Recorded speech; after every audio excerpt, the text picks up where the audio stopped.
নমস্কার বন্ধুরা, সকালে টিফিনে হাজির আমি ইন্দ্রাণী। আজ আমার রান্নাঘরে বানিয়ে ফেললাম চিকেন দিয়ে একটু তড়কা। তো চিকেন দিয়ে তড়কা বানানোর জন্য প্রথমে পেঁয়াজ কুচি, রসুন কুচি আর কাঁচা লঙ্কা একটু ঘিয়ের মধ্যে দিয়ে করো নাড়াচাড়া। এবার বয়েল করে দেখো করতে করতে এবার চিকেন দিয়ে দেবো। চিকেনটাকে আমি করেছিলাম মিক্সিতে একটু জাস্ট ঘুরিয়ে নিয়েছিলাম, নেওয়ার পর দিয়ে দিলাম।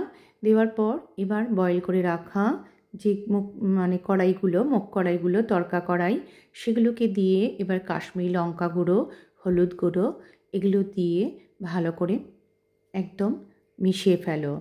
এবার পরিমাণ মতো নুন দাও, সব দাও, আর যেটা দিতে হবে একটু কসুরি মেথি দিলাম ওপর থেকে। আমার তড়কা মোটামুটি রেডি, যেটা ফুটবে। আর কেউ যদি মনে করে একটু মিষ্টি দিতে পারো, তাতে স্বাদটা আরও ভালো হয়। আমি অবশ্য একটু অল্প মিষ্টি দিয়েছিলাম।